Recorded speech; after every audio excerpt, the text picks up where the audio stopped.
Hello, everyone. Welcome to Daily Fluent English Podcast.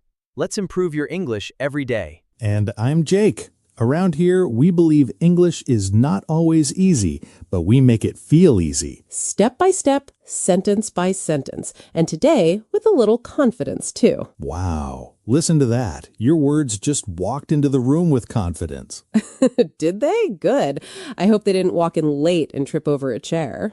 No. Very composed, very self-possessed. Ooh, strong words already. Yes, and we'll explain words like that later. But today, we're talking about confidence. Not the loud, shiny, just believe in yourself kind of confidence. Thank goodness, because honestly, Jake, sometimes people say just be confident, like they are telling you to just drink water. Exactly, as if confidence is sitting in the fridge waiting for you. Open the door, take a sip, suddenly brave, beautiful. No, not realistic. Not realistic at all, because real confidence is tested in ordinary moments, quiet moments, the moments nobody claps for. Like what kind of moments? Like when you need to speak, but your throat feels tight. When you want to ask a question, but you are afraid it sounds obvious. When you make one small mistake and your mind starts replaying it like a crime documentary. A very dramatic documentary. The Case of the Awkward Sentence. Exactly. And somehow your brain is the detective, the judge, and the punishment. Oof, that is funny, but also very true. One small moment can make people feel like they are not confident at all. And that is where today's conversation begins. Because maybe confidence is not missing because you are weak. Maybe confidence is missing because you keep avoiding the exact situations that would build it. Jake, that one hits. It does. Because confidence does not grow in the places we keep escaping. You cannot avoid speaking and expect to feel confident speaking. You cannot avoid difficult conversations and expect to feel calm in them. You cannot keep breaking small promises to yourself and expect deep self-trust. So today is not just a soft motivational talk. No, today is more like a mirror, a useful mirror, not a cruel one. So today we'll talk about confidence where it actually lives, not in perfect quotes, not in motivational posters, but in nervous conversations, awkward pauses, small promises, and the moments when you have to decide whether to hide or continue. And later in the episode, we'll give you the 5E confidence method, 5 practical steps you can use when your confidence drops in real life. Not fake motivation, not theory, something you can actually practice. So stay with us for that, because the 5E method can help you in conversations, work situations, social moments, interviews, public places, and those tiny awkward moments your brain loves to replay at midnight. And this is a B2 C1 English conversation, so you'll hear stronger vocabulary, natural expressions, and deeper ideas that you can use in your own daily English. But remember, you do not need to understand every single word the first time. Listen for the feeling, listen for the main idea, and come back again if you need to. That is how real learning works. Exactly. And today's main idea is simple but powerful. Confidence is not a mood. Confidence is a relationship with discomfort. It is not, I know everything will go perfectly. It is, even if this does not go perfectly, I can handle it. That feels like real confidence. Not perfect, just steady. So let's begin with the first truth. Confidence is action despite fear. Action despite fear. What does that look like in real life? Honestly, Anna, most people learn confidence in the moments they wish they could avoid. Like what kind of moments? The small ones. A phone call you keep delaying, a question you're scared to ask, a message you write, delete, rewrite, and then stare at like the send button has become a tiny mountain. That is too real. A tiny mountain with a lot of emotional power. Right. And that is where confidence actually begins. Not when fear disappears. Right there, while the moment still feels uncomfortable. So confidence is not the calm feeling before the action. No. Sometimes confidence is the action you take while your hands are cold, your voice is careful, and your mind is whispering, "Are we really doing this?" That feels honest. Because some moments are not dangerous, but they're still nerve-wracking. Yes. Nerve-wracking. If something is nerve-wracking, it makes you feel tense, nervous, or emotionally stretched, like your body knows the moment matters. Like standing near a cold swimming pool. You know the water will not destroy you, but your body still says, "No, thank you. We are safe here." That's it. And confidence is not waiting beside the pool until the water becomes warm. Sometimes it's dipping one foot in and saying, "Okay, I can handle this." I like that, because many people wait for confidence to arrive first. When I feel ready, then I will try. But real life usually works the other way around. You act first, then confidence catches up behind you, like a friend who is running late. Confidence arriving late again. Very on brand. Very. But it does arrive when you keep moving. I remember that feeling. I once had to speak in a small group, not even a big crowd, but my first sentence came out weaker than I wanted. Ah, so your voice faltered a little. Faltered. That's a strong word. To falter means to lose confidence, strength, or steadiness for a moment. It doesn't mean you failed. It means you shook a little. That's important, because in that moment I thought, oh no, I'm losing it. But really, I just needed one breath. Yes, and that breath was the confidence, not the perfect sentence, the pause that helped you continue. So confidence was not the absence of fear, it was the moment I stayed. That's the point. Please do not turn one shaky moment into your whole identity. One nervous sentence does not mean you're weak. It may simply mean your confidence is being trained. So, confidence is action despite fear. Yes, not action without fear. Action despite fear. That feels much more honest. Waiting for fear to disappear can become a very polite excuse. True. Fear says, wait until you feel ready.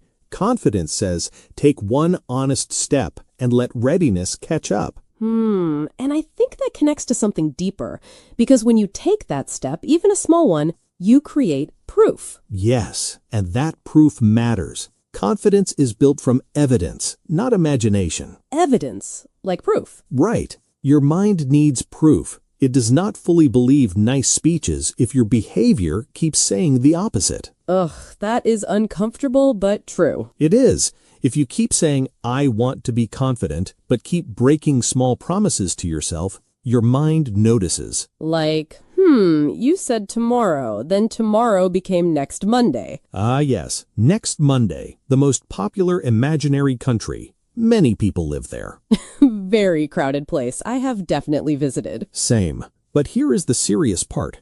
Every time you do what you said you would do, even something small, your self-trust grows. Self-trust? That means you believe you can rely on yourself, right? Yes, and one of the strongest ways to build self-trust is follow-through. Follow-through. What does it mean? Follow-through means completing what you said you would do, not just planning, actually doing the thing.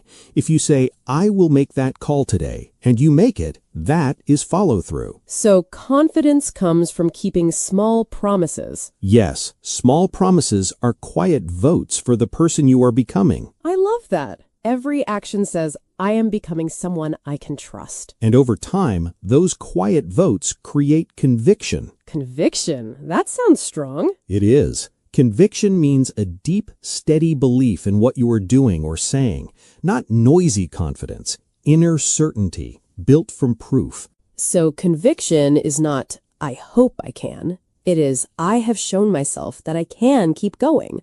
That is it. Confidence built from evidence lasts longer than confidence built from imagination.